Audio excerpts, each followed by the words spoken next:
Capítulo 4. El nivel tisular de organización. Los tejidos y la homeostasis.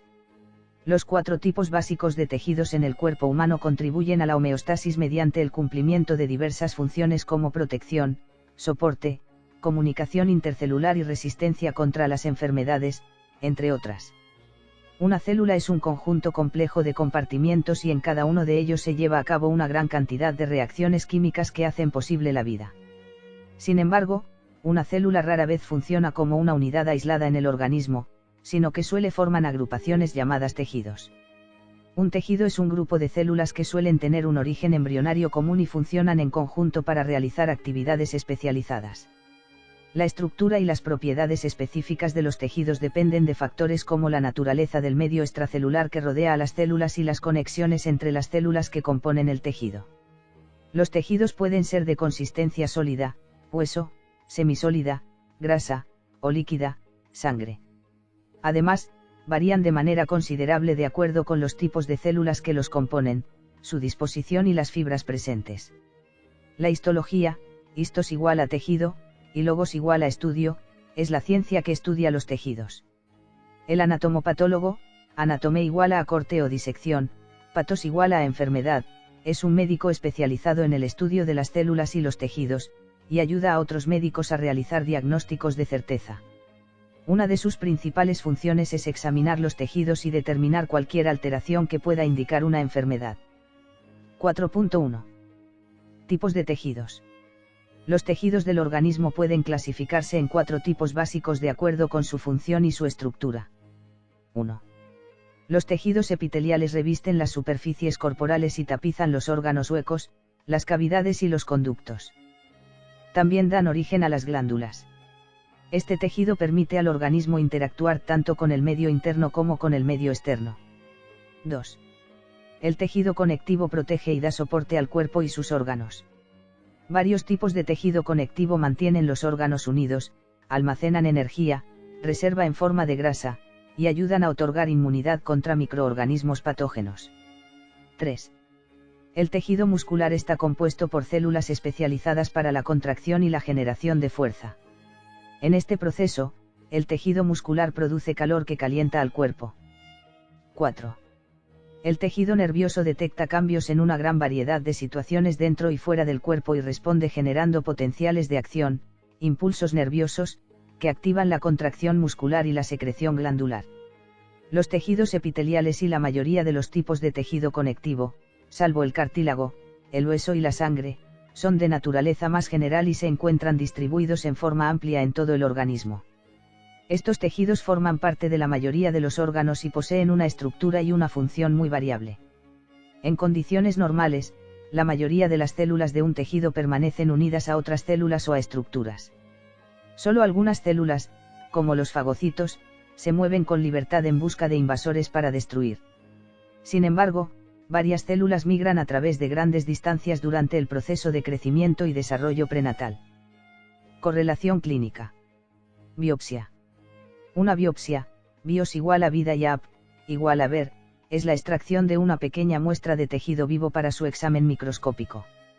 Este procedimiento se utiliza para diagnosticar numerosos trastornos, en especial cáncer, y para descubrir la causa de infecciones e inflamaciones de causa desconocida. Se debe resecar tanto tejido normal como potencialmente enfermo para compararlos.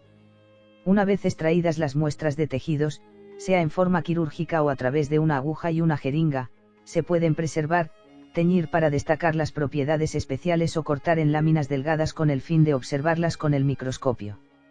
A menudo se realiza una biopsia en un paciente anestesiado durante una operación para ayudar a definir el tratamiento más apropiado. Por ejemplo, si una biopsia de tejido tiroideo revela células malignas, el cirujano puede proceder de inmediato a realizar el procedimiento quirúrgico más apropiado. 4.2. Uniones celulares. Antes de describir en forma más específica todos los tipos de tejidos, primero se examinará la forma en que las células se mantienen unidas para formar tejidos. La mayoría de las células epiteliales y algunas células musculares y nerviosas se adhieren en forma estrecha para formar unidades funcionales. Las uniones celulares son puntos de contacto entre las membranas plasmáticas de las células. Aquí se consideran los 5 tipos de uniones intercelulares más importantes: uniones herméticas, zona de oclusión, uniones adherentes, desmosomas, hemidesmosomas y uniones comunicantes. Uniones herméticas, zonas de oclusión.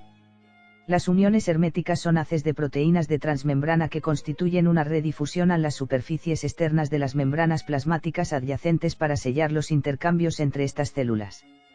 Las células de los tejidos epiteliales que tapizan el estómago, el intestino y la vejiga tienen numerosas uniones herméticas que inhiben el pasaje de sustancias entre las células y la pérdida del contenido de estos órganos hacia la sangre o los tejidos circundantes.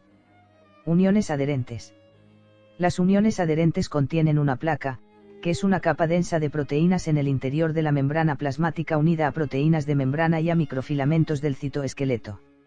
Las glucoproteínas de transmembrana denominadas caderinas unen las células.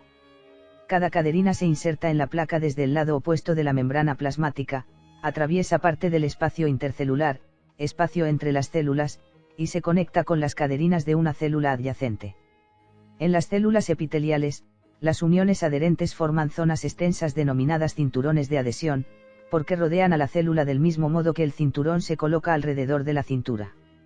Las uniones adherentes ayudan a las superficies epiteliales a resistir la separación durante diversas actividades contráctiles, como cuando los alimentos avanzan a lo largo del intestino. Desmosomas. Al igual que las uniones adherentes, los desmosomas, desmos igual a vínculo, contienen una placa y glucoproteínas de transmembrana, caderinas, que se extienden en el espacio intercelular entre las membranas de dos células adyacentes y las unen. Sin embargo, a diferencia de las uniones adherentes, la placa de los desmosomas no se une a los microfilamentos, sino que se une a otros elementos del citoesqueleto llamados filamentos intermedios, constituidos por la proteína queratina.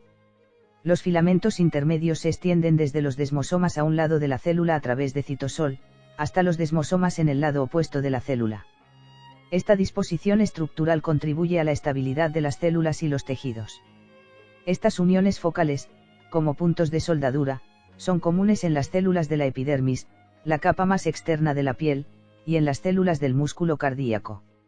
Los desmosomas evitan que las células epiteliales se separen cuando están bajo tensión y que las células cardíacas se separen durante la contracción.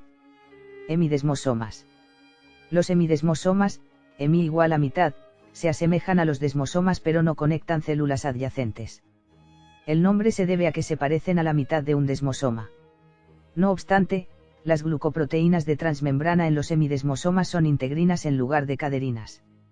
En el interior de la membrana plasmática las integrinas se unen con filamentos intermedios compuestos por la proteína queratina. En la parte externa de la membrana plasmática, las integrinas se unen a la proteína laminina, presente en la membrana basal. Debido a esta razón, los hemidesmosomas anclan las células a la membrana basal en lugar de hacerlo entre sí. Uniones comunicantes. En las uniones comunicantes, las proteínas de membrana llamadas conexinas forman túneles diminutos llenos de líquido denominados conexones que comunican las células vecinas. Las membranas plasmáticas de las uniones comunicantes no están fusionadas como las de las uniones herméticas, sino que están separadas por hendiduras intercelulares estrechas, espacios. A través de los conexones, los iones y las moléculas pequeñas pueden difundir desde el citosol de una célula al de la otra, pero no permite el pasaje de moléculas grandes como proteínas intracelulares vitales. La transferencia de nutrientes, y tal vez de desechos celulares, se produce a través de estas uniones en los tejidos avasculares, como el cristalino y la córnea del ojo. Las uniones comunicantes permiten que las células de un tejido se comuniquen entre sí. Durante el desarrollo embrionario, algunas de las señales químicas y eléctricas que regulan el crecimiento y la diferenciación celulares viajan por uniones comunicantes. Estas también permiten la difusión de los impulsos nerviosos o musculares en forma rápida entre las células y este proceso es crucial para el funcionamiento normal de ciertas partes del sistema nervioso y para la contracción del músculo cardíaco, el tubo digestivo y del útero. 4.3. Comparación entre los tejidos epitelial y conectivo. Antes de examinar los tejidos epitelial y conectivo en forma más detallada, se compararán estos dos tejidos distribuidos en forma amplia. Las diferencias estructurales principales entre un tejido epitelial y un tejido conectivo se evidencian de inmediato bajo microscopia óptica. La primera diferencia obvia es el número de células en relación con la matriz extracelular, o sea, la sustancia entre las células.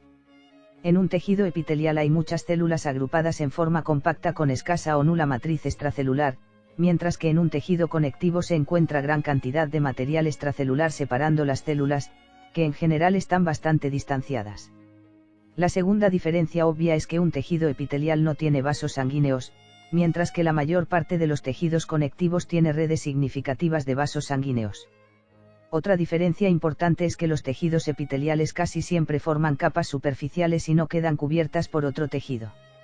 Una excepción es la cubierta epitelial de los vasos sanguíneos, donde la sangre circula en forma continua sobre el epitelio. Si bien las distinciones estructurales fundamentales son responsables de algunas de las diferencias principales entre estos tipos de tejidos, también determinan qué se requieran entre sí. Como los tejidos epiteliales carecen de vasos sanguíneos y forman superficies, siempre se encuentran adyacentes a tejidos conectivos vascularizados, que les permiten intercambiar con la sangre el oxígeno y los nutrientes necesarios y eliminar los desechos, ambos procesos fundamentales para la supervivencia y la función de los tejidos. 4.4. Tejidos epiteliales. El tejido epitelial o epitelio está constituido por células dispuestas en láminas continuas, en una o varias capas. Como consecuencia del contacto íntimo y la estrecha unión que proporcionan las uniones celulares, existe muy poco espacio intercelular entre las membranas plasmáticas adyacentes. Los tejidos epiteliales forman coberturas y cubiertas en todo el cuerpo y rara vez quedan cubiertas por otro tejido, de manera que siempre tienen una superficie libre. Los tejidos epiteliales cumplen tres funciones principales: sirven como 1. Barreras selectivas que limitan o contribuyen a la transferencia de sustancias dentro y fuera del organismo; 2. Superficies secretoras que liberan productos sintetizados por las células sobre sus superficies libres; y 3. Superficies protectoras que resisten las influencias abrasivas del medio. Las diferentes superficies de las células epiteliales tienen distintas estructuras y funciones especializadas. La cara apical, libre, de una célula epitelial está dispuesta hacia la superficie corporal, una cavidad corporal; la luz, espacio interior, de un órgano interno o un conducto tubular que recibe las secreciones celulares. La cara apical puede contener cilios o microvellosidades. Las caras laterales de una célula epitelial enfrentan las células adyacentes a cada lado y pueden contener uniones herméticas, zonas de oclusión, uniones adherentes, desmosomas o uniones comunicantes. La cara basal de una célula epitelial es la opuesta a la apical. Las caras basales de la capa celular más profunda del epitelio se adhieren a materiales extracelulares, como la membrana basal. Los hemidesmosomas en la cara basal de la capa más profunda de las células epiteliales anclan el epitelio a la membrana basal. Cuando se trata de epitelios estratificados, con múltiples capas, término capa apical hace referencia al plano más superficial de células y el de capa basal representa el plano más profundo. La membrana basal es una fina capa extracelular constituida por la lámina basal y la lámina reticular. La lámina basal, lámina igual a capa delgada, está muy próxima a las células epiteliales y es secretada por ellas. Esta lámina contiene proteínas como laminina y colágeno, al igual que glucoproteínas y proteoglucanos. Como ya se señaló, las moléculas de laminina de la lámina basal se unen a las integrinas de los hemidesmosomas y de esta forma fijan las células epiteliales a la membrana basal. La lámina reticular se encuentra más cerca del tejido conectivo subyacente y contiene proteínas sintetizadas por las células del tejido conectivo denominadas fibroblastos. Además de adherirse y sostener al tejido epitelial suprayacente, la membrana basal cumple otras funciones, ya que constituye una superficie para la migración de las células epiteliales durante el crecimiento y la cicatrización de las heridas, restringen el pasaje de moléculas más grandes entre el epitelio y el tejido conectivo y participan en la filtración de la sangre en los riñones. Correlación clínica. Membrana basal y enfermedades. En ciertas circunstancias, la membrana basal se engrosa en forma notable debido al aumento de la producción de colágeno y laminina. En la diabetes mellitus no tratada, la membrana basal de los vasos sanguíneos pequeños, capilares, aumenta de espesor, particularmente en los ojos y los riñones. Debido a esta razón, los vasos sanguíneos no pueden funcionar en forma apropiada y se puede desarrollar ceguera, insuficiencia renal. Los tejidos epiteliales tienen inervación propia, pero, como se mencionó, son avasculares, A igual a, sin, y vascular igual a relativo a los vasos, lo que significa que dependen del tejido conectivo adyacente para obtener los nutrientes y eliminar los desechos. El intercambio de sustancias entre los tejidos epiteliales y los tejidos conectivos se produce por difusión. Como los tejidos epiteliales constituyen los límites entre los órganos o entre el organismo y el medio externo, están expuestos en forma repetitiva a estrés físico y a lesionarse. La elevada velocidad de división celular permite a los tejidos epiteliales renovarse y repararse a sí mismos en forma constante mediante la eliminación de las células muertas o dañadas y su reemplazo por células nuevas. Los tejidos epiteliales desempeñan diferentes funciones en el cuerpo humano, de las cuales las más importantes son la protección, la filtración, la secreción, la absorción y la excreción. Asimismo, los tejidos epiteliales se combinan con el tejido nervioso para formar los órganos especiales del olfato, la audición, la visión y el tacto. Los tejidos epiteliales se pueden dividir en dos tipos. El primero es el epitelio de cobertura y revestimiento que forma la capa externa de la piel y de algunos órganos internos y también la capa interna de los vasos sanguíneos, los conductos y las cavidades corporales y tapiza el interior de los aparatos respiratorio, digestivo, urinario y reproductor. El segundo es el epitelio glandular, que constituye la porción secretora de las glándulas, como la tiroides, las suprarrenales y las sudoríparas. Clasificación de los tejidos epiteliales. Los tipos de tejido epitelial de cobertura y revestimiento se clasifican de acuerdo con dos características, la disposición celular en capas y las formas de las células. 1. Disposición celular en capas. Las células se disponen en una o más capas según la función que desempeñe el epitelio. A. El epitelio simple es una capa única de células que participa en la difusión, la ósmosis, la filtración, la secreción y la absorción. Secreción es la producción y liberación de sustancias como moco, sudor o enzimas. Absorción es la captación de líquidos u otras sustancias como el alimento digerido procedente del tubo digestivo. B. El epitelio pseudoestratificado, pseudo igual a falso, aparenta tener múltiples capas celulares porque los núcleos se encuentran en diferentes niveles y no todas las células alcanzan la superficie apical, pero en realidad es un epitelio simple ya que todas las células se apoyan sobre la membrana basal. Las células que llegan a la superficie apical pueden contener cilios, otras, células caliciformes, secretan moco. C.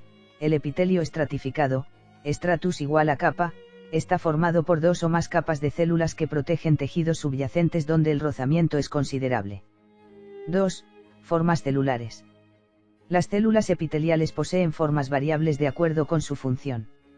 A. Las células pavimentosas o escamosas son delgadas, lo que permite el pasaje rápido de sustancias a través de ellas. B. Las células cúbicas tienen la misma longitud que ancho y presentan forma cúbica o hexagonal. Pueden tener microvellosidades en la superficie apical y participar tanto en la absorción como en la secreción. C. Las células cilíndricas son más altas que anchas, como columnas, y protegen a los tejidos subyacentes. La superficie apical puede tener cilios o microvellosidades y a menudo se especializan en la absorción y la secreción. D. Las células de transición cambian su forma de planas a cúbicas y viceversa cuando ciertos órganos como la vejiga se estiran, distienden, hasta alcanzar un tamaño mayor y después se vacían y adquieren un tamaño menor. Si se combinan las dos características, la disposición de las capas y la forma de las células, se obtienen los tipos de epitelios de cobertura y revestimiento. 1. Epitelio simple. A. Epitelio pavimentoso simple. B. Epitelio cúbico simple. C. Epitelio cilíndrico simple, ciliado y no ciliado. D. Epitelio cilíndrico pseudoestratificado, ciliado y no ciliado. 2. Epitelio estratificado. A. Epitelio pavimentoso estratificado, queratinizado, cuando las células superficiales mueren y se cornifican, y no queratinizado, cuando las células superficiales permanecen vivas. B. Epitelio cúbico estratificado. C. Epitelio cilíndrico estratificado. D. Epitelio de transición. A continuación se examinarán las características más importantes de cada uno de estos tipos de epitelios. Epitelio de cobertura y revestimiento. Como ya se señaló, el epitelio de cobertura y revestimiento forma la cubierta externa de la piel y de algunos órganos internos. Asimismo, forma la capa interna de los vasos sanguíneos, los conductos y las cavidades corporales y el interior de la vía respiratoria, el tubo digestivo, las vías urinarias y el aparato reproductor. La explicación sobre cada tipo de epitelio incluye una microfotografía, un diagrama correspondiente y un recuadro que identifica la localización principal del tejido en el organismo. Cada ilustración está asociada con descripciones, ubicaciones y funciones de los tejidos. Correlación clínica. Prueba de Papanicolau. La prueba de Papanicolau, también llamada PAP, consiste en la recolección y el examen microscópico de células epiteliales que han sido raspadas de la capa apical de un tejido. Una clase muy común de PAP es el estudio de células del epitelio pavimentoso estratificado no queratinizado de la vagina y del cuello uterino, porción inferior. Este tipo de examen intenta sobre todo detectar cambios tempranos en las células del aparato reproductor femenino que puedan indicar un estado precanceroso o un cáncer. Para obtener la muestra, se raspan células del tejido y se extienden sobre un portaobjetos. A continuación los portaobjetos se envían a un laboratorio para su análisis. Las pruebas de Papanicolau deben comenzar a realizarse dentro de los 3 primeros años siguientes al comienzo de la actividad sexual o a los 21 años, lo que resulte primero. Se recomienda una prueba anual en todas las mujeres entre 21 y 30 años y cada 2 o 3 años después de los 30 años, después de obtener 3 pruebas de Papanicolau normales consecutivas. Epitelio glandular. La función del epitelio glandular es la secreción, que se realiza a través de las células glandulares que a menudo se agrupan subyacentes al epitelio de revestimiento. Una glándula puede constar de una sola célula o de un grupo de células que secretan sustancias dentro de conductos, tubos, hacia la superficie o hacia la sangre. Todas las glándulas del cuerpo se clasifican en exocrinas o endocrinas. La secreción de las glándulas endocrinas, endo igual a dentro y crinein igual a secreción, conocidas como hormonas, ingresa en el líquido intersticial y luego difunde en forma directa hacia la circulación sanguínea sin atravesar conductos. Las secreciones endocrinas producen efectos a larga distancia porque se distribuyen por todo el organismo a través de la corriente sanguínea. Las glándulas exocrinas, exo igual a afuera, secretan sus productos dentro de conductos que desembocan en la superficie de un epitelio de cobertura y revestimiento como la superficie cutánea o la luz de un órgano hueco. Las secreciones de una glándula exocrina producen efectos limitados y algunas de ellas serían nocivas si ingresaran en la corriente sanguínea. Como se explicará más adelante, algunas glándulas del organismo, como el páncreas, los ovarios y los testículos, son glándulas mixtas que contienen tanto tejido endocrino como exocrino. Clasificación estructural de las glándulas exocrinas. Las glándulas exocrinas se clasifican en unicelulares o multicelulares. Como su nombre lo indica, las glándulas unicelulares están constituidas por una sola célula. Las células caliciformes son glándulas exocrinas unicelulares importantes que secretan moco en forma directa sobre la superficie apical de un epitelio de revestimiento. La mayoría de las glándulas exocrinas son glándulas multicelulares, o sea que están compuestas por muchas células que forman una estructura microscópica característica o un órgano macroscópico. Ejemplos de esta clase de glándulas son las glándulas sudoríparas, sebáceas y salivales. Las glándulas multicelulares se clasifican a su vez de acuerdo con 2 criterios: 1, si sus conductos son ramificados o no ramificados, y 2, la forma de las porciones secretoras de la glándula. Si el conducto glandular no se ramifica, es una glándula simple. Si el conducto está ramificado, se trata de una glándula compuesta. Las glándulas con porciones secretoras tubulares son glándulas tubulares, mientras que las glándulas con porciones secretoras redondeadas, saculares, se denominan glándulas acinares, acin igual a valla, o también glándulas alveolares. Las glándulas tubuloacinares tienen porciones tubulares y porciones secretoras más saculares. Las combinaciones de estas características son los criterios utilizados en el siguiente esquema de clasificación de las glándulas exocrinas multicelulares. 1. Glándulas simples. A. Tubular simple. La porción secretora tubular es recta y se conecta con un conducto único no ramificado. Ejemplo: glándulas del intestino grueso. B. Tubular simple ramificada. La porción secretora tubular es ramificada y se conecta con un conducto simple no ramificado. Ejemplo: glándulas gástricas. C. Tubular simple enrollada. La porción secretora tubular se encuentra enrollada y unida a un conducto simple no ramificado. Ejemplo: glándulas sudoríparas. D. Acinar simple. La porción secretora es acular y se conecta con un conducto simple no ramificado. Ejemplo, glándulas de la uretra peniana. Acinar simple ramificada. La porción secretora sacular está ramificada y se conecta con un conducto simple no ramificado. Ejemplo, glándulas sebáceas. 2. Glándulas compuestas. A. Tubular compuesta. La porción secretora es tubular y se conecta con un conducto ramificado. Ejemplo, glándulas bulbouretrales, de Cooper. B. Acinar compuesta. La porción secretora es acular y se conecta con un conducto ramificado. Ejemplo, glándulas mamarias. C. Túbulo acinar compuesta. La porción secretora es tanto tubular como sacular y se conecta con un conducto ramificado. Ejemplo, glándulas acinares del páncreas. Clasificación funcional de las glándulas exocrinas. La clasificación funcional de las glándulas exocrinas se basa en la forma en que se liberan sus secreciones. Todos estos procesos secretores comienzan en el retículo endoplásmico y el aparato de Golgi, que operan en conjunto para formar vesículas secretoras intracelulares con el producto de secreción en su interior. Las secreciones de las glándulas merocrinas, mero igual aparte, se sintetizan en los ribosomas adheridos al retículo endoplásmico, para luego procesarse, clasificarse y envolverse en el aparato de Golgi y liberarse de la célula por exocitosis en vesículas secretoras. Casi todas las glándulas exocrinas del cuerpo son merocrinas. A modo de ejemplo se pueden mencionar las glándulas salivales y el páncreas.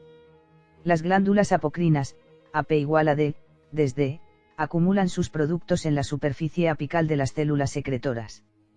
Más tarde esa porción de la célula se desprende del resto por exocitosis para liberar las secreciones. La porción remanente de la célula se repara a sí misma y el proceso se repite. En etapa reciente se pudo confirmar con microscopia electrónica que este es el mecanismo de secreción de los lípidos lácteos en las glándulas mamarias. Evidencias actuales indican que las glándulas sudoríparas de la piel denominadas glándulas sudoríparas apocrinas debido a su modo de secreción, en realidad desarrollan un tipo de secreción merocrina. Las células de las glándulas holocrinas, holos igual a todo, acumulan el producto de secreción en el citosol. A medida que las células secretoras maduran, se rompen y se convierten en el producto de secreción. Como en este modo de secreción la célula se rompe, el material secretado contiene grandes cantidades de lípidos de la membrana plasmática y de las membranas intracelulares. Las células descamadas se sustituyen por células nuevas. Un ejemplo de glándula holocrina es la glándula sebácea de la piel. 4.5 Tejidos conectivos. El tejido conectivo es uno de los más abundantes y de más amplia distribución en el cuerpo humano. Las diversas clases de tejido conectivo presentan distintas funciones, se unen entre sí, sostienen y fortalecen a otros tejidos corporales, protegen y aíslan a los órganos internos, constituyen compartimentos para estructuras como los músculos esqueléticos, funcionan como principal medio de transporte del organismo. La sangre es un tejido conectivo líquido, son el depósito principal de las reservas de energía, tejido adiposo o grasa, y constituyen el origen de las respuestas inmunitarias más importantes. Características generales de los tejidos conectivos. El tejido conectivo consiste en dos elementos básicos, células y matriz extracelular. La matriz extracelular del tejido conectivo es el material que se encuentra entre sus células, muy distanciadas entre sí. La matriz extracelular está compuesta por fibras proteicas y sustancia fundamental, que es el material entre las células y las fibras. Las células del tejido conectivo secretan las fibras extracelulares, que determinan gran parte de las propiedades funcionales del tejido y controlan el ambiente acuoso circundante a través de proteoglucanos específicos, se describirán en breve. La estructura de la matriz extracelular determina gran parte de las cualidades del tejido. Por ejemplo, en el cartílago, la matriz extracelular es firme pero flexible. La matriz extracelular del hueso, en cambio, es dura e inflexible. Se debe recordar que a diferencia de los tejidos epiteliales, el tejido conectivo no suele ubicarse sobre las superficies corporales. Asimismo y a diferencia de los tejidos epiteliales, los tejidos conectivos suelen recibir una irrigación abundante, lo que significa que reciben gran cantidad de sangre. Las excepciones a esta regla son los cartílagos, que son avasculares, y los tendones, que poseen escasa irrigación. Excepto el cartílago, los tejidos conectivos, al igual que los tejidos epiteliales, reciben inervación. Células del tejido conectivo. Las células embrionarias denominadas células mesenquimáticas dan origen a las células de los tejidos conectivos. Cada tipo de tejido conectivo contiene una clase de células inmaduras con un nombre terminado en blasto, que significa retoño o germen. Estas células inmaduras se denominan fibroblastos en los tejidos conectivos laxo y denso, que se describirán en breve, condroblastos en el cartílago y osteoblastos en el hueso. Los blastos conservan la capacidad de división celular y secretan la matriz extracelular característica de cada tejido. En el cartílago y el hueso, una vez que se forma la matriz extracelular, las células inmaduras se diferencian en células maduras y sus nombres terminan con cito, como condrocito y osteocito. Las células maduras tienen una capacidad reducida para dividirse y para producir matriz e intervienen sobre todo en el mantenimiento de la matriz extracelular. Los tipos de células del tejido conectivo varían de acuerdo con el tejido y son los siguientes. 1. Los fibroblastos son células grandes y aplanadas con prolongaciones ramificadas.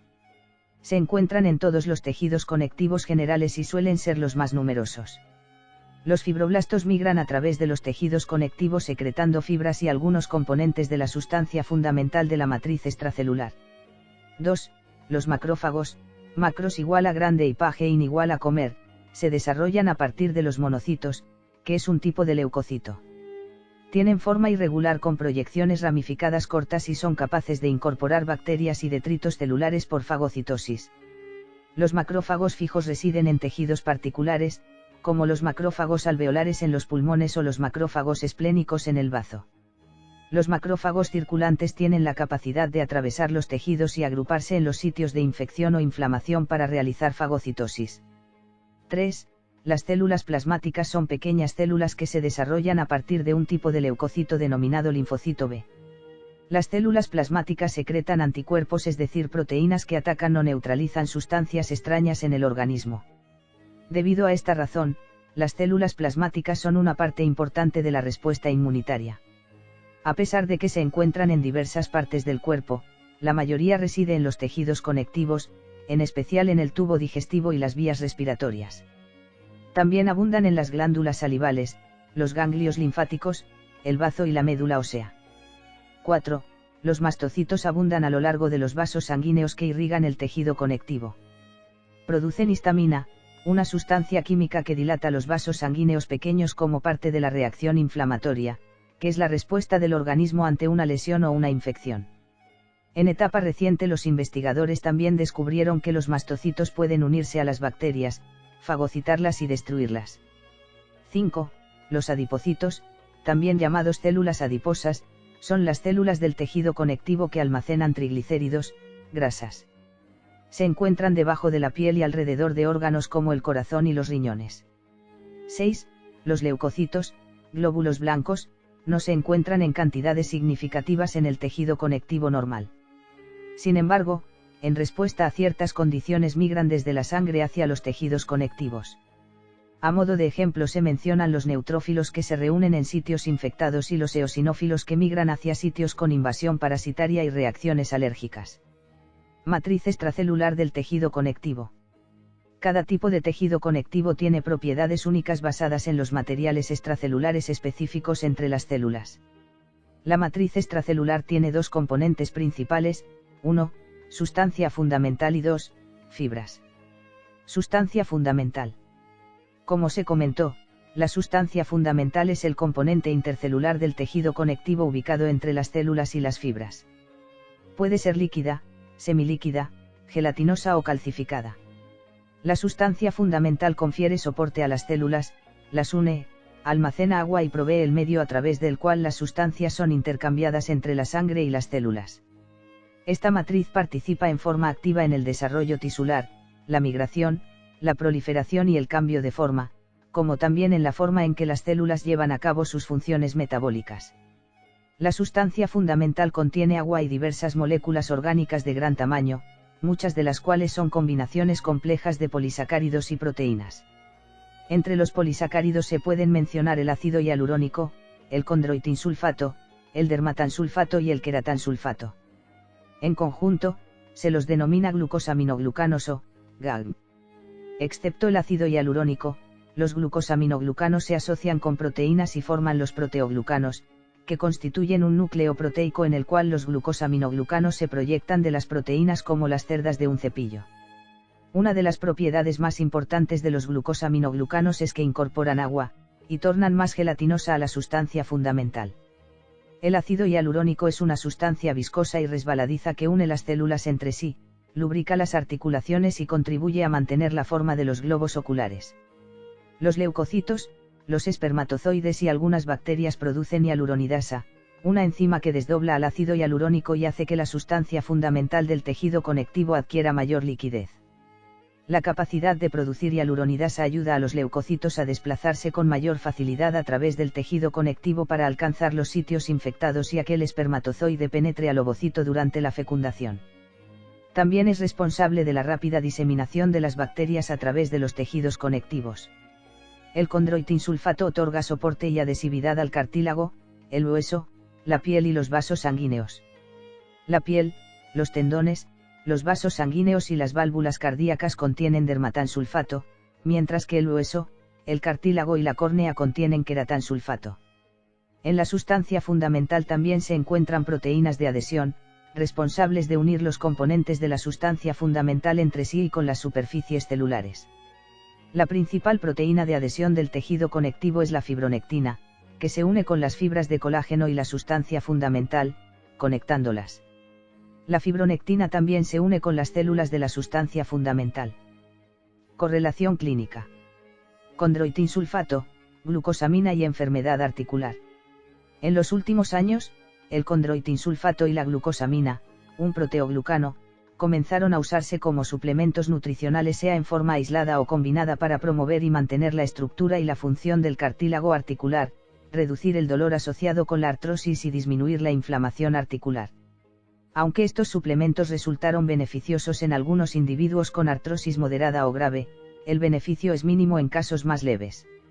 Se requiere mayor investigación para determinar su mecanismo de acción y la razón por la cual son beneficiosos para algunas personas y no para otras. Fibras.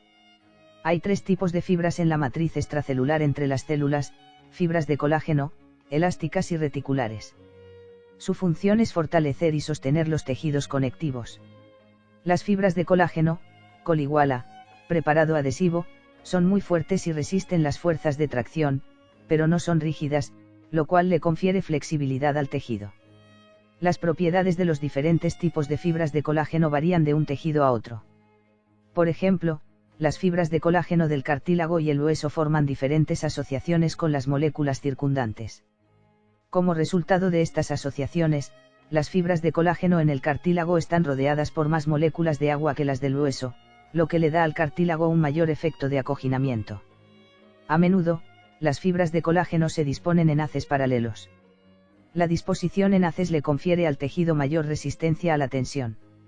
La composición química de este tipo de fibras está determinada por la proteína más abundante de todo el organismo, el colágeno, que representa alrededor del 25% del total de proteínas. Las fibras de colágeno se encuentran en la mayoría de los tipos de tejido conectivo, en especial en el hueso, el cartílago, los tendones, que conectan el músculo con el hueso, y los ligamentos, que unen un hueso con otro. Las fibras elásticas, que poseen un diámetro más pequeño que las fibras de colágeno, se unen y ramifican formando una red dentro del tejido conectivo. Una fibra elástica está compuesta por moléculas de la proteína elastina rodeadas por una glucoproteína denominada fibrilina, que agrega fuerza y estabilidad. Como consecuencia de su estructura molecular exclusiva, las fibras elásticas son fuertes pero pueden estirarse hasta un 150% de su longitud basal, en estado de relajación, sin romperse. También es importante la propiedad que tienen de recuperar su forma original después de estirarse, la cual se denomina elasticidad. Las fibras elásticas son abundantes en la piel, las paredes de los vasos sanguíneos y el tejido pulmonar. Las fibras reticulares, retículo igual a diminutivo de red, son finos haces de colágeno con una cubierta glucoproteica que sostienen las paredes de los vasos sanguíneos y constituyen una red alrededor de las células en ciertos tejidos, como el tejido conectivo areolar, área igual a pequeño espacio, el tejido adiposo, las fibras nerviosas y el músculo liso. Producidas por los fibroblastos, las fibras reticulares son mucho más delgadas que las fibras de colágeno y forman redes ramificadas. Al igual que las fibras de colágeno, las fibras reticulares proporcionan soporte y resistencia al tejido. Las fibras reticulares abundan en el tejido conectivo reticular que forma la estroma igual a tapiz, o estructura de soporte de muchos órganos blandos como el bazo y los ganglios linfáticos. Estas fibras también participan en la formación de la membrana basal.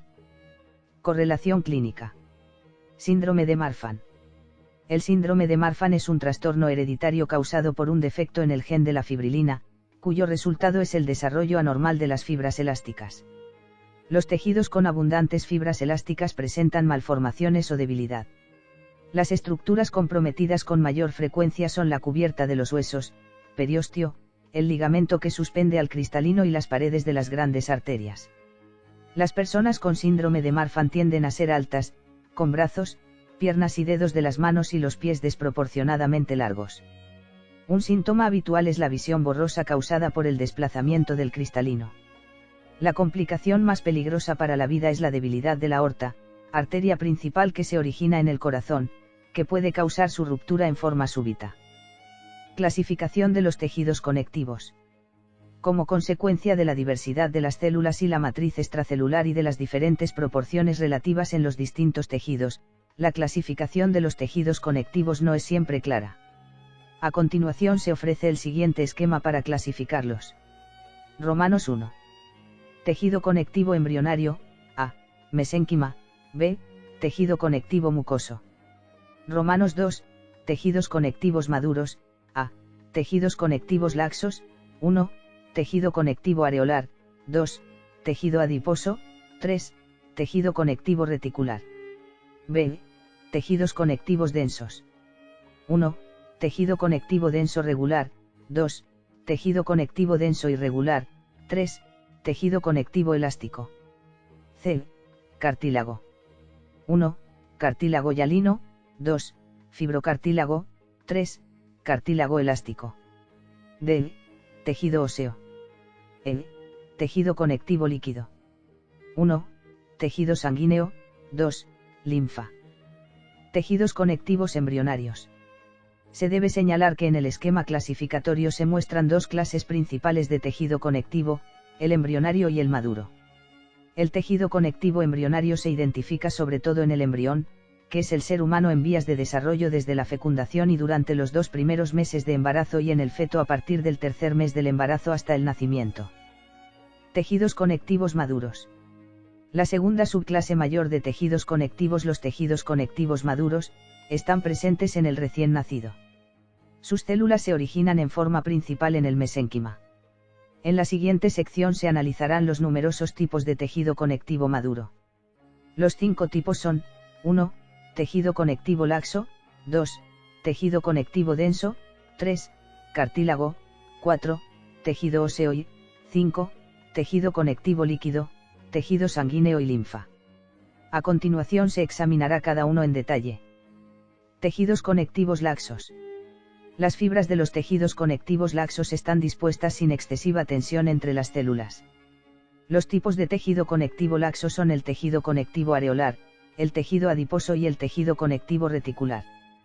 Correlación clínica. Liposucción. El procedimiento quirúrgico denominado liposucción, LIP, igual a grasa, o lipectomía aspirativa, ectomía igual a extirpación quirúrgica, consiste en la aspiración de pequeñas cantidades de tejido adiposo de varias partes del cuerpo. Una vez realizada la incisión en la piel, se extrae la grasa a través de un tubo de acero inoxidable denominado cánula, con la ayuda de una unidad potente que genera presión por vacío para aspirar la grasa. La técnica puede usarse para remodelar el cuerpo en ciertas regiones como los muslos, los glúteos, los brazos, las mamas y el abdomen y para transferir grasa hacia otra área corporal. Las complicaciones posoperatorias posibles son la obstrucción del flujo sanguíneo por un fragmento de grasa que ingresa en un vaso roto durante el procedimiento, infecciones, pérdida de la sensibilidad en el área, depleción de líquido, lesión de estructuras internas y dolor posoperatorio intenso. Tejidos conectivos densos.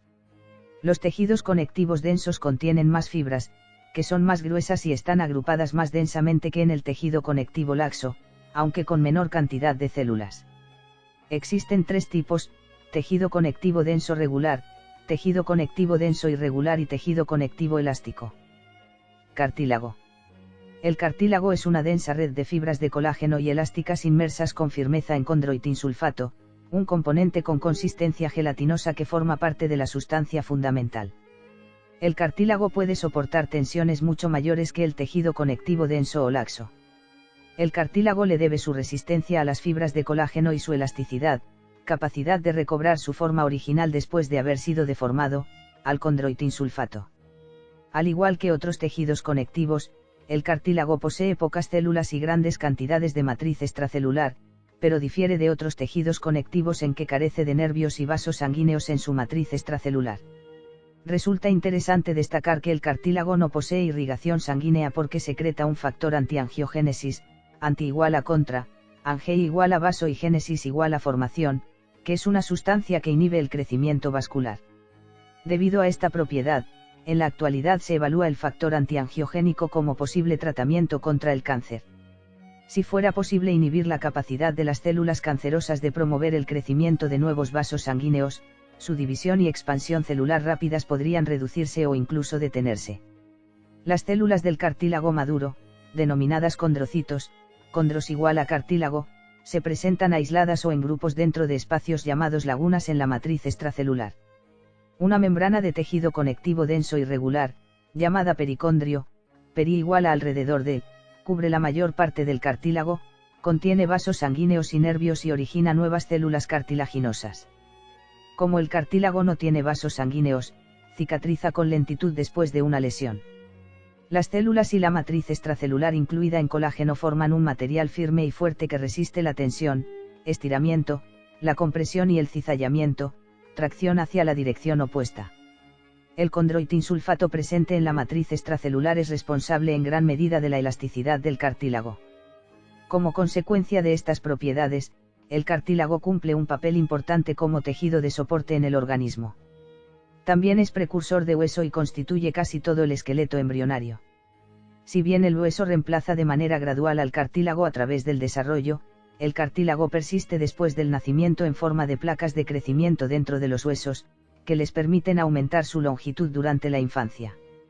El cartílago también persiste durante toda la vida en las superficies articulares lubricadas de la mayoría de las articulaciones. Existen tres tipos de cartílago: el cartílago hialino, fibrocartílago y cartílago elástico. Reparación y crecimiento del cartílago. Desde un punto de vista metabólico, el cartílago es un tejido inactivo que crece con lentitud. Cuando sufre una lesión o se inflama, el proceso de reparación es lento, en gran parte porque es avascular. Las sustancias necesarias para la reparación y las células sanguíneas que participan en el proceso deben difundir o migrar hacia el cartílago. El crecimiento del cartílago sigue dos patrones básicos: crecimiento intersticial y por aposición. En el crecimiento intersticial se observa crecimiento dentro del tejido. El incremento de tamaño del cartílago es rápido debido a la división de condrocitos preexistentes y al depósito continuo de cantidades crecientes de matriz extracelular que sintetizan los condrocitos. A medida que los condrocitos secretan matriz nueva se alejan unos de otros. Esto hace que el cartílago se expanda de la misma manera que se levanta el pan durante la cocción, dado que aumenta el intersticio, recibe el nombre de crecimiento intersticial. Este patrón de crecimiento se produce cuando el cartílago es joven y flexible, durante la infancia y la adolescencia. En el crecimiento por aposición aumenta la superficie externa del tejido. Las células de la capa celular interna del pericondrio se diferencian en condroblastos.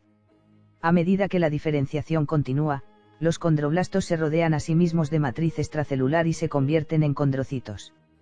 De esta manera, se acumula matriz debajo del pericondrio en la superficie externa del cartílago, lo que determina su crecimiento en ancho. El crecimiento por aposición comienza más tarde que el crecimiento intersticial y continúa a lo largo de la adolescencia. Tejido óseo. El cartílago, las articulaciones y los huesos forman el sistema esquelético, que sostiene los tejidos blandos, protege las estructuras delicadas y trabaja con los músculos esqueléticos para generar movimiento. Los huesos almacenan calcio y fósforo, alojan a la médula ósea roja, que produce células sanguíneas, y contienen médula ósea amarilla, que almacena triglicéridos.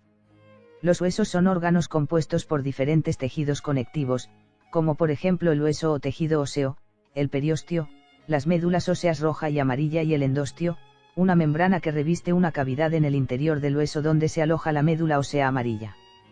El tejido óseo se clasifica en compacto o esponjoso según la organización de la matriz extracelular y las células. La unidad fundamental del hueso compacto es la osteona o sistema de Havers. Cada osteona consta de 4 partes. 1. Las laminillas son anillos concéntricos de matriz extracelular constituidos por sales minerales, sobre todo calcio y fosfato, que le otorgan rigidez y fuerza compresiva al hueso, y por fibras de colágeno que le confieren resistencia a la tensión. Las laminillas son responsables de la naturaleza compacta de este tipo de tejido óseo. 2. Las lagunas son pequeños espacios entre las laminillas que contienen células óseas maduras denominadas osteocitos. 3. Desde las lagunas se proyectan canalículos, que son redes de diminutos canales que contienen las prolongaciones de los osteocitos. Los canalículos proveen vías para que los nutrientes puedan alcanzar los osteocitos y para eliminar los desechos que producen. 4. El conducto central, de Havers, contiene vasos sanguíneos y nervios. El hueso esponjoso carece de osteonas. En su lugar presenta columnas óseas, denominadas trabéculas, que contienen laminillas, osteocitos, lagunas y canalículos. Los espacios entre las trabéculas están ocupados por médula ósea roja. Correlación clínica. Ingeniería de tejidos. La ingeniería de tejidos es una tecnología que combina material sintético con células y les permitió a los científicos desarrollar nuevos tejidos en el laboratorio para reemplazar los tejidos corporales dañados. Se desarrollaron distintas versiones de piel y cartílago cultivados en matrices de materiales sintéticos biodegradables o colágeno como sustrato, que hace posible el cultivo de células del organismo. A medida que las células se dividen y se unen entre sí en la matriz, ésta se degrada y el nuevo tejido permanente se implanta en el paciente. Otras estructuras que se investigan en la actualidad son hueso, tendones, válvulas cardíacas, médula ósea e intestino. También se evalúa la obtención de células productoras de insulina para diabéticos, células productoras de dopamina para pacientes con enfermedad de Parkinson y hasta órganos enteros como hígados y riñones. Tejido conectivo líquido. Tejido sanguíneo. El tejido sanguíneo, o simplemente sangre, es un tejido conectivo que posee una matriz extracelular líquida y elementos formes. La matriz extracelular se denomina plasma y es un líquido de color amarillo pálido compuesto en forma principal por agua y una amplia variedad de sustancias disueltas, nutrientes, desechos, enzimas, proteínas plasmáticas, hormonas, gases respiratorios e iones. Suspendidos en el plasma se encuentran los elementos formes, que son los glóbulos rojos, eritrocitos, los glóbulos blancos, leucocitos, y las plaquetas, trombocitos. Los eritrocitos transportan oxígeno hacia todas las células del cuerpo y extraen de ellas dióxido de carbono. Los leucocitos se encargan de la fagocitosis e intervienen en la inmunidad y las reacciones alérgicas. Las plaquetas participan en la coagulación de la sangre. Linfa. La linfa es un líquido extracelular que fluye dentro de los vasos linfáticos. Es un tejido conectivo constituido por varios tipos de células suspendidas en una matriz extracelular líquida transparente similar al plasma, pero con un contenido mucho menor de proteínas. La composición de la linfa varía entre las distintas partes del cuerpo. Por ejemplo, la linfa que sale de los ganglios linfáticos contiene muchos linfocitos, que son un tipo de leucocito, en comparación con la linfa proveniente del intestino delgado que presenta un alto contenido de lípidos provenientes de la dieta. 4.6 Membranas. Las membranas son láminas planas de tejido flexible que revisten una parte del cuerpo. La mayoría de las membranas está compuesta por una capa epitelial y una capa de tejido conectivo subyacente y se denomina membrana epitelial. Las principales membranas epiteliales del organismo son las membranas mucosas, las membranas serosas y la piel. Otro tipo de membrana, una membrana sinovial, tapiza las articulaciones y contiene tejido conectivo pero, no epitelio. Membranas epiteliales. Membranas mucosas. Una membrana mucosa o mucosa tapiza una cavidad corporal que desemboca directamente en el exterior. Estas membranas tapizan la totalidad del tubo digestivo, las vías respiratorias y reproductivas y gran parte de las vías urinarias. Poseen una capa de revestimiento epitelial y una capa subyacente de tejido conectivo. La capa epitelial de una membrana mucosa representa un componente importante de los mecanismos de defensa del organismo porque constituye una barrera difícil de franquear para los microorganismos patógenos. En general, las células están conectadas por uniones herméticas de modo que las sustancias no puedan escurrirse entre ellas. Las células caliciformes y otras células de la capa epitelial de la membrana mucosa secretan moco, y este líquido escurridizo evita la deshidratación de las cavidades, además de atrapar partículas en las vías respiratorias y de lubricar el alimento a medida que progresa a través del tubo digestivo. La capa epitelial secreta algunas de las enzimas necesarias para la digestión y es el sitio del tubo digestivo donde se absorben los alimentos y los líquidos. El epitelio de las membranas mucosas varía en forma significativa en las diferentes partes del cuerpo. Por ejemplo, la membrana mucosa del intestino delgado es cilíndrico simple no ciliado y el de las grandes vías aéreas es cilíndrico pseudoestratificado ciliado. La capa de tejido conectivo de la membrana mucosa corresponde a tejido conectivo areolar y recibe el nombre de lámina propia porque pertenece a la membrana mucosa. La lámina propia sostiene al epitelio, lo une a las estructuras subyacentes, le brinda cierta flexibilidad a la membrana y le confiere cierto grado de protección a las estructuras subyacentes. Además mantiene los vasos sanguíneos en su sitio y proporciona la irrigación sanguínea al epitelio suprayacente. El oxígeno y los nutrientes difunden desde la lámina propia hacia el epitelio que la cubre y el dióxido de carbono y los desechos lo hacen en la dirección opuesta. Membranas serosas. Una membrana serosa, acuosa, o serosa tapiza las cavidades corporales que no desembocan en forma directa en el exterior, cavidades torácica y abdominal, y cubren los órganos dentro de la cavidad. Las membranas serosas están compuestas por tejido conectivo areolar revestido por mesotelio, epitelio pavimentoso simple. En el capítulo 1 se comentó que las membranas serosas tenían dos capas, la adherida a la pared de la cavidad, que también la tapiza, y se denomina lámina parietal, pariet igual a pared, y la capa que cubre y se adhiere a los órganos dentro de la cavidad, que recibe el nombre de lámina visceral, víscer igual a órgano corporal.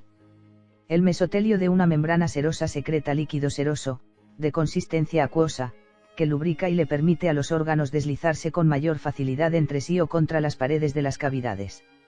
En el capítulo 1 se mencionó que la membrana serosa que tapiza la cavidad torácica y recubre los pulmones se denomina pleura.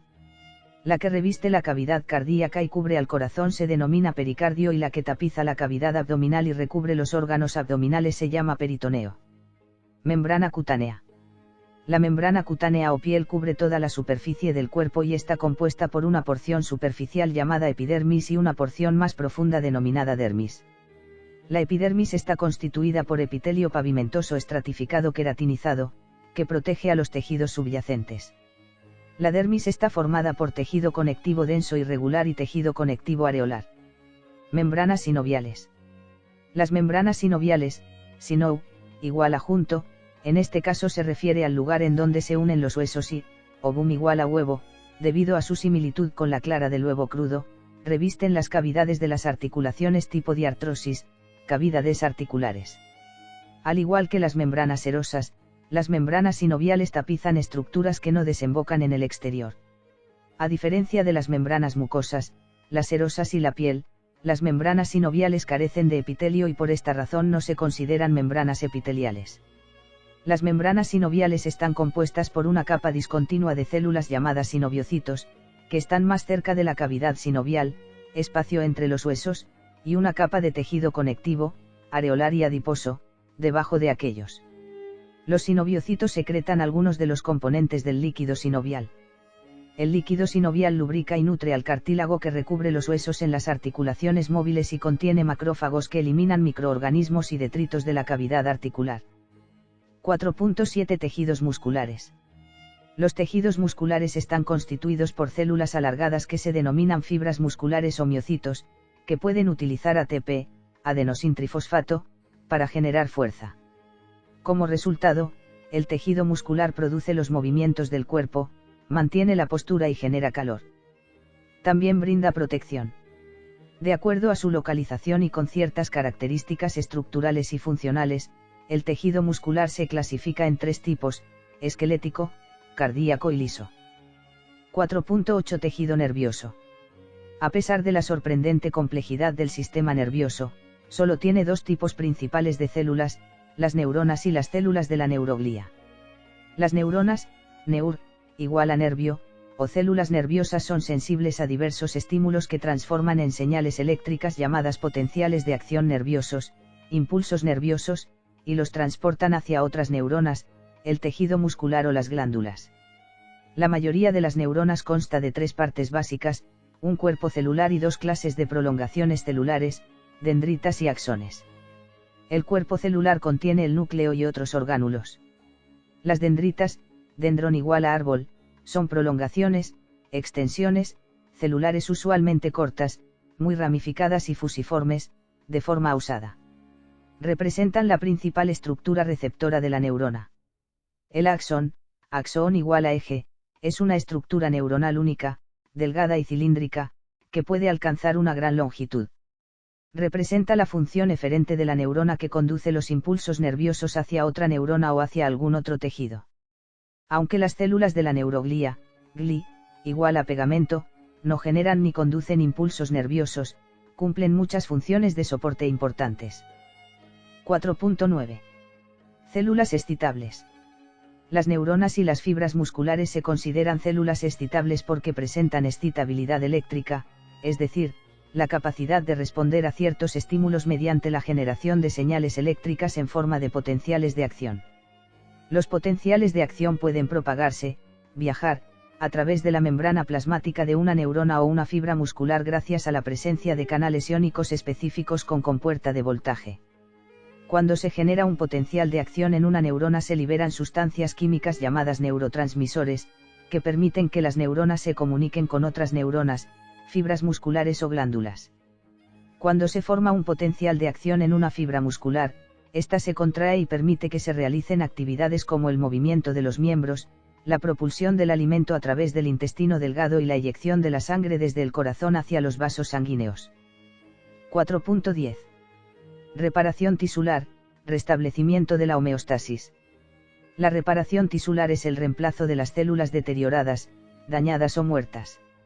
Las células nuevas se originan por división celular a partir de la estroma, que constituye el tejido conectivo de soporte, o del parénquima, cuyas células constituyen la parte funcional de un tejido u órgano.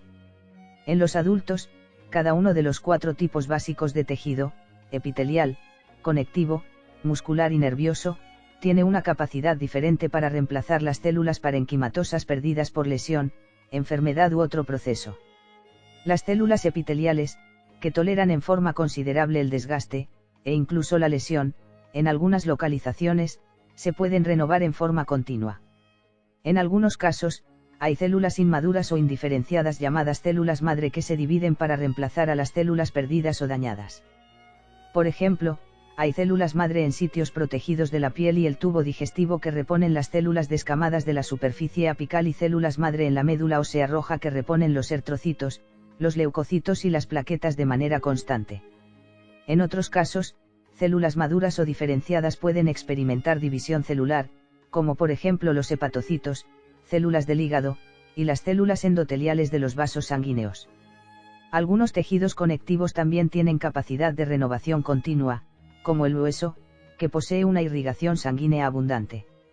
Los tejidos conectivos como el cartílago pueden reponer las células con mucha menor facilidad, en parte debido a la menor irrigación sanguínea. El tejido muscular tiene una capacidad relativamente baja de renovación de las células perdidas. Aunque el tejido muscular esquelético tiene células madre llamadas células satélite, no se dividen con la suficiente rapidez para reemplazar a las fibras musculares muy dañadas. El tejido muscular cardíaco no tiene células satélite y sus fibras musculares no realizan mitosis para formar nuevas células. Evidencias recientes sugieren que las células madre migran desde la sangre hacia el corazón, donde se pueden diferenciar y reemplazar a un número limitado de fibras musculares cardíacas y células endoteliales en los vasos sanguíneos del corazón. Las fibras musculares lisas son capaces de proliferar en cierta medida, pero lo hacen con mucha mayor lentitud que las células de los tejidos epiteliales o conectivos. El tejido nervioso no puede regenerarse.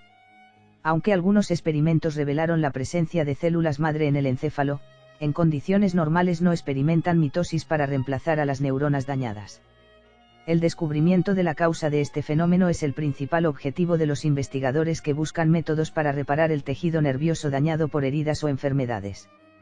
La restauración de la estructura y la función normales de un tejido o un órgano lesionado depende en forma exclusiva de la participación activa de las células parenquimatosas en el proceso.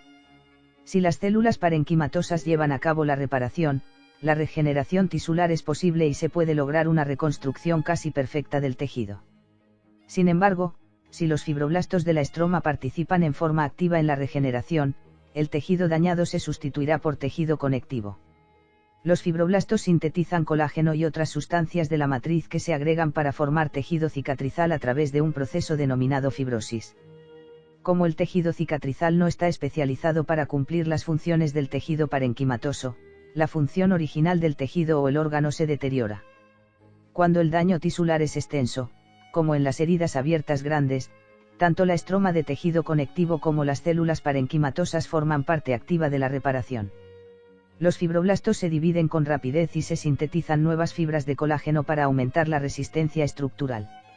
Los capilares sanguíneos también desarrollan nuevas ramas para llevar los materiales que necesite el tejido en vías de cicatrización hasta él. Todos estos procesos generan un tejido conectivo que crece en forma activa y se denomina tejido de granulación. Este nuevo tejido se forma en toda herida o incisión quirúrgica y brinda un marco, estroma, de sostén a las células epiteliales que migran para cubrir el área abierta. Este tejido de granulación recién formado también secreta líquidos para destruir a las bacterias.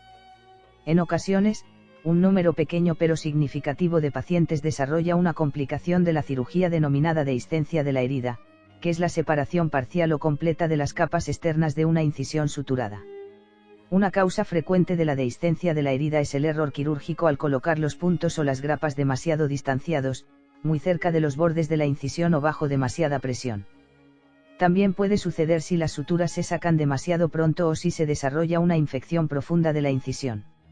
Otros factores contribuyentes son la edad, la quimioterapia, la tos, los esfuerzos, los vómitos, la obesidad, el tabaquismo y el consumo de anticoagulantes como aspirina. Una complicación significativa de la dehiscencia de la herida es la salida de un órgano a través de la herida abierta, sobre todo los intestinos. Esta situación puede culminar en peritonitis, inflamación del peritoneo, y shock séptico, shock secundario a la presencia de toxinas bacterianas liberadas por la vasodilatación. Hay 3 factores que afectan la reparación tisular: la nutrición, la irrigación y la edad. La nutrición es fundamental porque el proceso de cicatrización requiere un gran número de nutrientes del depósito de la célula. Resulta fundamental mantener una ingesta adecuada de proteínas dado que la mayoría de los componentes estructurales del tejido son proteínas. Varias vitaminas también desempeñan un papel directo en la cicatrización de las heridas y la reparación de los tejidos. Por ejemplo, la vitamina C afecta de manera directa la producción y el mantenimiento normal de los materiales de la matriz, en especial el colágeno, y en forma simultánea fortalece y promueve la formación de nuevos vasos sanguíneos. En una persona con deficiencia de vitamina C, aún las heridas más superficiales no logran cicatrizar y las paredes de los vasos son frágiles y propensas a la rotura. La circulación sanguínea adecuada es esencial para transportar oxígeno, nutrientes, anticuerpos y numerosas células de defensa hacia la herida. La sangre también cumple un papel importante al extraer líquido del tejido, bacterias, cuerpos extraños y detritos, elementos que de otra forma interferirían sobre la curación de la herida. El tercer factor que influye sobre la reparación tisular es la edad. Correlación clínica. Adherencias. El tejido cicatrizal puede formar adherencias, adherencia igual a unirse a, que son uniones anormales de tejidos. En general se forman en el abdomen, bridas, en torno a un sitio que experimentó inflamación, como por ejemplo un apéndice inflamado, y se pueden desarrollar después de una operación. A pesar de que las adherencias no siempre causan problemas, pueden disminuir la elasticidad del tejido, causar una obstrucción, como en el intestino, y complicar una operación posterior, como una cesárea. En casos inusuales puede ser necesaria la liberación quirúrgica de las adherencias, conocida como adhesiólisis. 4.11. El envejecimiento y los tejidos. En relación con los tejidos, los epiteliales se adelgazan en forma progresiva y los conectivos se tornan más frágiles con el paso de los años, lo que se evidencia a través de la mayor incidencia de trastornos de la piel y las membranas mucosas, arrugas, la mayor susceptibilidad a desarrollar hematomas, la mayor pérdida de densidad ósea, las tasas más elevadas de fracturas óseas y la mayor cantidad de episodios de dolor y trastornos articulares. También se observa un efecto del envejecimiento sobre el tejido muscular, reflejado en una pérdida de la masa y la fuerza del músculo esquelético, una disminución de la eficiencia de la acción de bomba del corazón y una reducción de la actividad de los órganos que contienen músculo liso, como por ejemplo los órganos del tubo digestivo. En general, los tejidos cicatrizan a mayor velocidad y dejan cicatrices menos evidentes en las personas jóvenes que en las personas mayores. En efecto, las operaciones llevadas a cabo en fetos no dejan cicatriz. El cuerpo joven se halla en mejor estado nutricional, los tejidos reciben una irrigación sanguínea más abundante y las células mantienen una tasa metabólica más elevada. Debido a esta razón, sus células pueden sintetizar los materiales necesarios y dividirse a mayor velocidad. Los componentes extracelulares de los tejidos también cambian con los años. La glucosa, el azúcar más abundante del organismo, cumple un papel significativo en el proceso del envejecimiento. A medida que el cuerpo envejece, la glucosa se adhiere a proteínas dentro y fuera de las células y forma enlaces covalentes irreversibles entre las moléculas proteicas adyacentes. Con el tiempo, se forman más uniones y ello contribuye al endurecimiento y la pérdida de elasticidad, ambas características del envejecimiento. Asimismo, aumenta el número de fibras de colágeno, responsables de la resistencia de los tendones, y se modifica su calidad. Estos cambios en el colágeno de las paredes arteriales afectan la flexibilidad de las arterias tanto como los depósitos de grasa asociados con la aterosclerosis. La elastina, otro componente extracelular, es responsable de la elasticidad de los vasos sanguíneos y de la piel. Con el paso del tiempo, el grosor de la elastina aumenta, se fragmenta y adquiere mayor afinidad por el calcio, cambios que también se pueden asociar con el desarrollo de la aterosclerosis. Trastornos. Desequilibrios homeostáticos. En general, las enfermedades del tejido epitelial son específicas de algunos órganos, como la enfermedad ulcerosa péptica que erosiona la mucosa del estómago o del intestino delgado.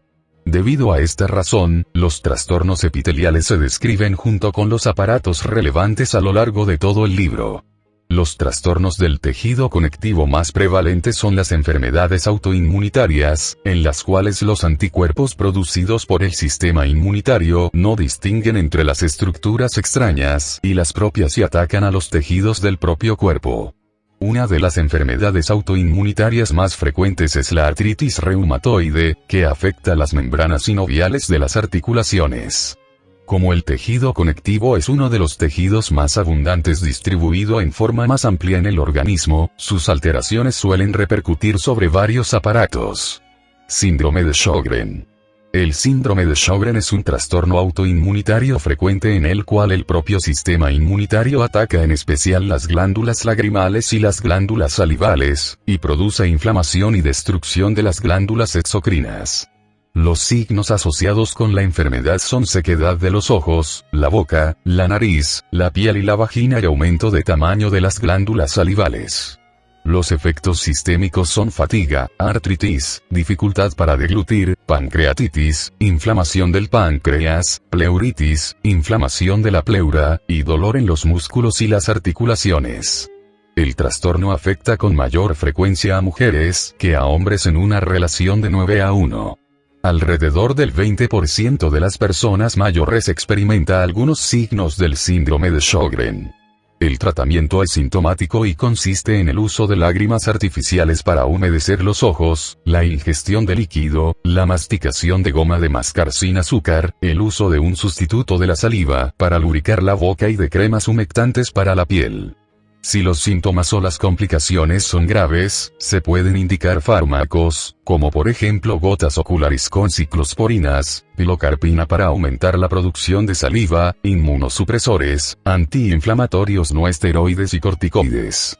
Lupus eritematoso sistémico. El lupus sistémico eritematoso, LES, o solo lupus, es una enfermedad inflamatoria crónica del tejido conectivo que aparece sobre todo en las mujeres de etnia no blanca durante su edad fértil. Es una enfermedad autoinmunitaria que puede causar daño tisular en todos los aparatos. La enfermedad, que oscila entre benigna en la mayoría de los casos y rápidamente fatal en ocasiones, se caracteriza por periodos de exacerbación y de remisión. La prevalencia del lupus eritematoso sistémico es de alrededor de 1 en 2000 y las mujeres tienen más probabilidades de estar afectadas que los hombres en una proporción de 8-9 a 1. Si bien la causa del lupus eritematoso sistémico es desconocida, se atribuyó a factores genéticos, ambientales y hormonales. Estudios en gemelos y antecedentes familiares sugieren un componente genético. Los factores ambientales incluyen virus, bacterias, agentes químicos, fármacos, exposición excesiva a la luz solar y estrés emocional. Las hormonas sexuales, como los estrógenos, también pueden desencadenar lupus eritematoso sistémico. Los signos y los síntomas del lupus eritematoso sistémico abarcan artralgias, fiebre no muy alta, fatiga, úlceras bucales, pérdida de peso, adenomegalia y esplenomegalia, fotosensibilidad, caída rápida de gran cantidad de cabello y anorexia. Una característica distintiva del lupus es la erupción sobre el dorso de la nariz y las mejillas, denominada en alas de mariposa. Otras lesiones que pueden aparecer en la piel son úlceras y ampollas. La naturaleza erosiva de algunas de las lesiones cutáneas del lupus eritematoso sistémico en el pasado rememoraban a la mordida de un lobo, de lo que derivó el término lupus, lobo. Las complicaciones más graves de esta enfermedad incluyen compromisos renal, hepático, esplénico, pulmonar, cardíaco, encefálico y del tubo digestivo. Como no hay un tratamiento curativo para el lupus eritematoso sistémico, la terapia es sintomática y se basa en fármacos antiinflamatorios, como la aspirina, e inmunosupresores. Terminología médica. Atrofia, A, igual, sin, y, terop, igual, nutrición, disminución del tamaño de las células, con reducción consecuente del tamaño del tejido, o, el órgano afectado.